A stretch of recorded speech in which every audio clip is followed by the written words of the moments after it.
Happy 11th anniversary for FGO. Uh, I'm not gonna lie, I'm actually regretting now that I did a GSSR giveaway because, in my personal opinion, these banners suck. But that's not because of the characters that are shown. It is my own accounts on JP specifically that just make these banners not nearly as appealing as in previous years. One of the big one of the big things for that is there's no Castoria and there's no OG Scotty, but you have Vitch and Ruler Scotty. Now we have Erd here to make up for that, which is I think one of the reasons they release Erd. It's to finally give Castoria a vacation, and we also have Lady Avalon here. So I'm gonna go through these banners. I already have my the ones I'm gonna do per account already locked and set. But off rip, here's my personal opinion.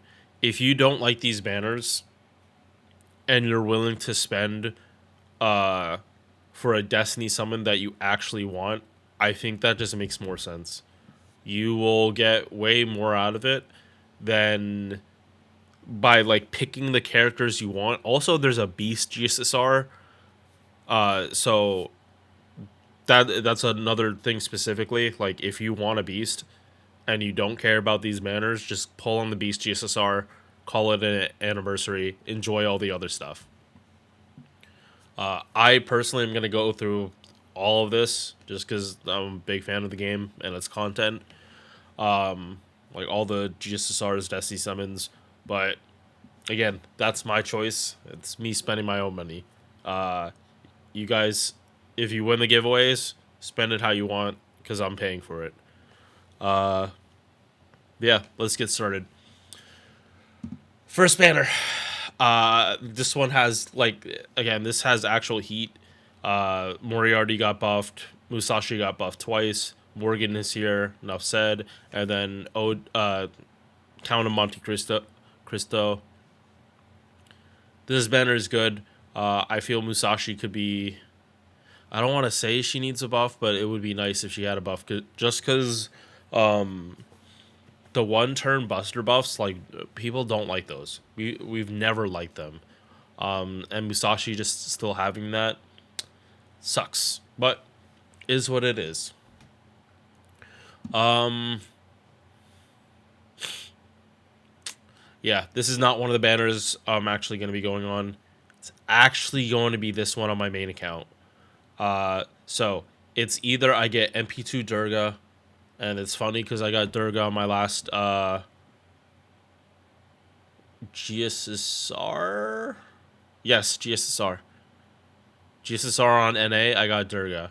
But the real reason is I either get Arthur or CL is MP5. And I can just fully go for 120 because we have times 4 success rate this anniversary. That's another thing. I'm gonna finally start working on CE bombs and clean out my postmaster because I still have all the Valentine CEs in there. Next one, Kawasumi Gensai, Kondo, and Shiki. This one is definitely more like if you just want these characters. Like apparently Kawakami Gensai was the number one Grand Assassin. I do understand it because of the fact that she came out and then we had Grand Assassin, or that happened during the event.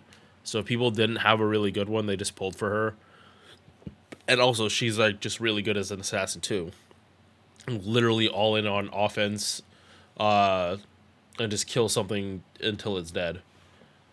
Kondo, he's fun, and I really like the Shinsengumi, and then Shiki is Shiki. So this one really is just a fan service one. Um, it's especially like these two is for MP animation, and then this one is for Shiki just being Shiki.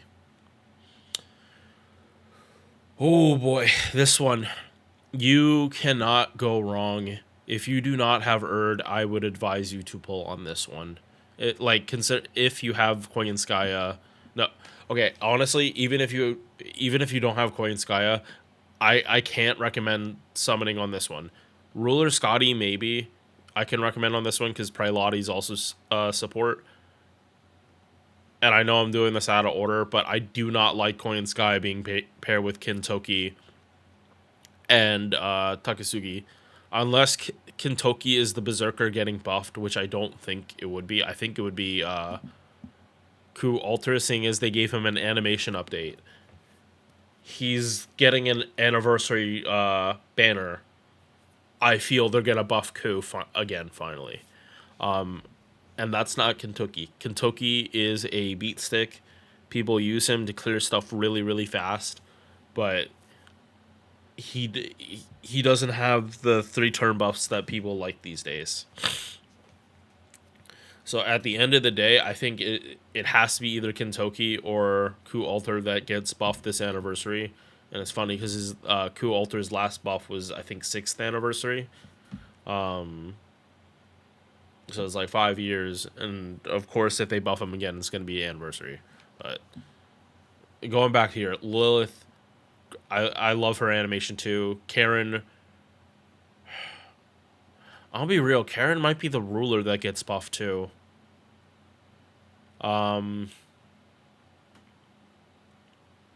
Yeah, not entirely sure, but Erd specifically, if you have um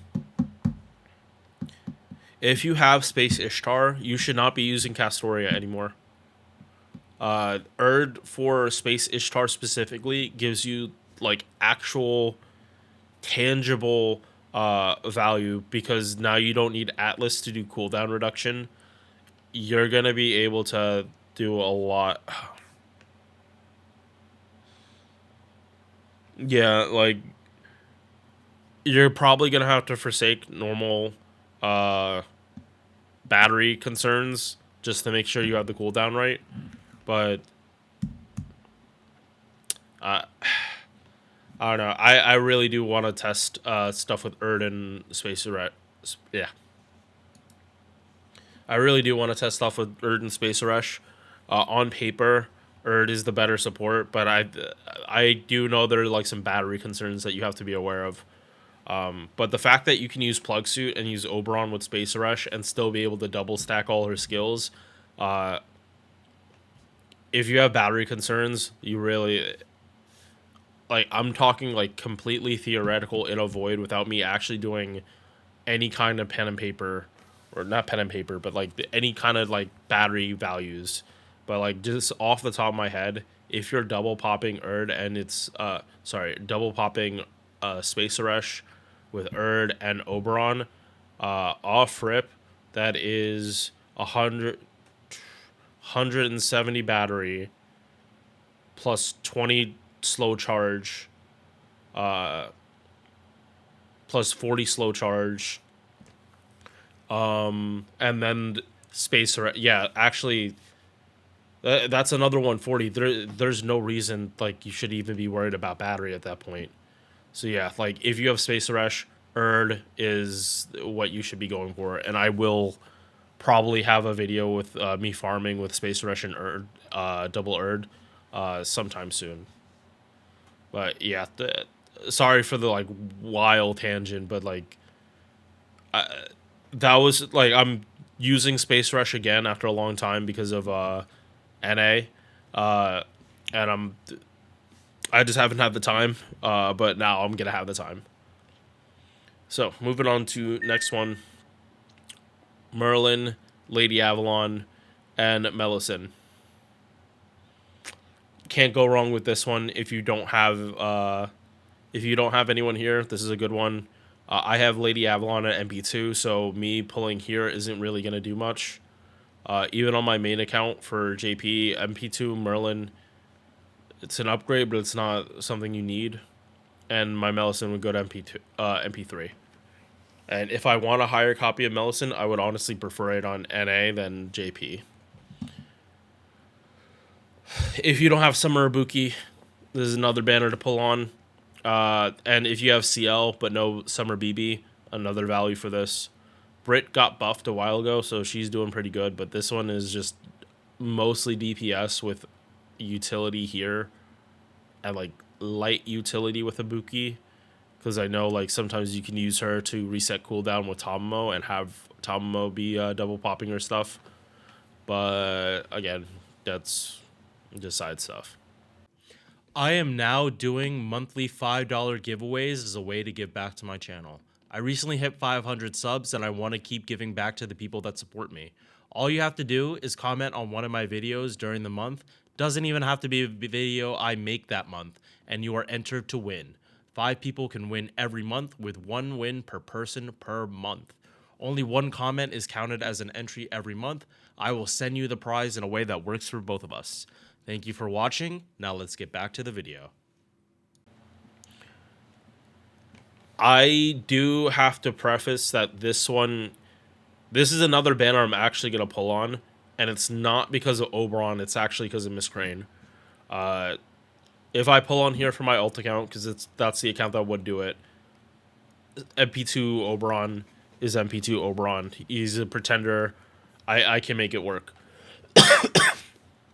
Hokusai, I don't really use her that often, but I do know that with her buff, she feels a lot better. It's just I just don't use her on my main JP because she's only MP1 there, and I just tend to have crazy luck. But Miss Crane here, Miss Crane's buff is she's basically like an upgraded Kuro. Because before for Buster Engine, you would use Liz at the End and Summer Kuro to like really be able to use your full team in a farming to get the absolute max damage. Now you could swap out Kuro for Miss Crane, and you literally just get more damage out of it. As long as you can get Miss Crane to actually pop, you just get more damage. And at this point, we're not even popping. The only time you pop Miss Crane's MP after damage is if you're in a CQ. If it's before, you probably don't even. Especially if you're Buster farming, you're not doing refund. You're planning around having to brute force all the charge. So Miss Crane, not having to worry about them MPing and then trying to give them more charge just in case you don't kill. It honestly eases the burden off you. You just stop thinking about it. Like it really is like you try to super optimize everything. Oh, don't waste charge.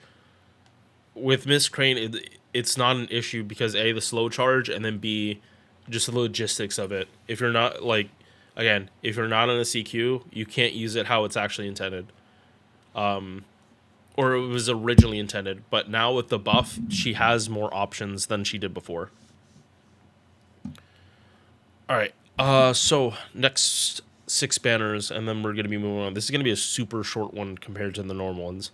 Like usually this is a hour thing, but we just don't have that many banners.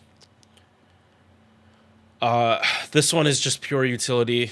You would only be going for Sherlock Holmes on here. And iffy about recommending that, just because it really depends if you're willing to do homes for esports. Esports homes is really nice, but if you're not fighting an Avenger or a Berserker, it's going to be really hard for you to cycle your damage dealer. Sorry, not damage dealers. Cycle your supports. So that he's just not chilling on the field for multiple turns. Because again, as a ruler, it's just harder to kill him. And after you pop MP, for a lot of CQs, you would want him to just die. So if you're not so obviously option is Changong.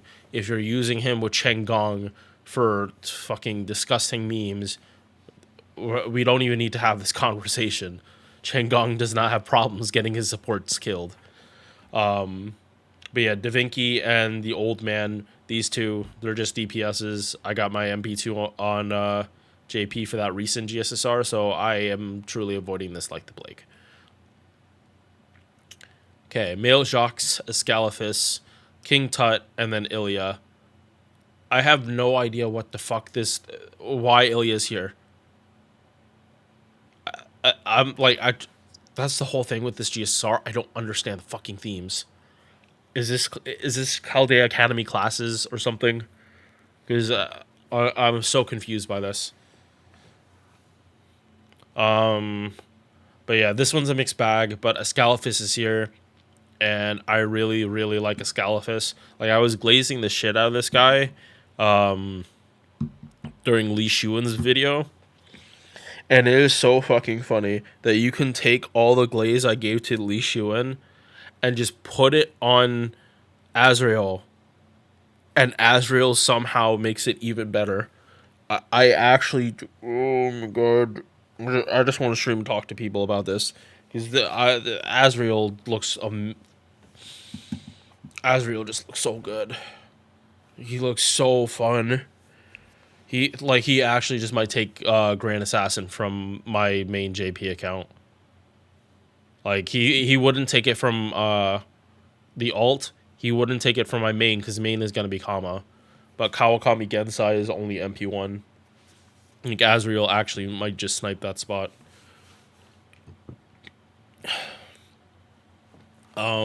Sorry, got distracted. Yeah, it. I was gonna make a joke, but I'm not comfortable making that joke about three of the characters on here. Yeah, I don't want to say it. But yeah, situationally good in farming. I haven't needed him for that role though, so that's also one of the reasons I'm probably skipping him on NA this year. But I really do like Jacques de Malay's ramp up. I think he can provide like really, really great damage for very little setup. Like CQs lasting more than 3 turns, you're gonna see a lot of benefit from him in a similar way that you would see benefit from using Charlemagne in a CQ. I already talked about this banner, but this one's so mix matched that I cannot ever recommend someone to pull on here. Because if you're going for Koyan, you will be so disappointed if you get Kintoki or Takasugi. Like, truly, it's gonna make you want to like summit your monitor if you get 2 5-stars and neither one of them is Koinskaya. So, buyers beware. You will probably get buyer's remorse on this one. This one is a lot safer. I'm biased on Jacques de Malay, so don't trust me on this. But Prelotti, good. Ruler Scotty, great.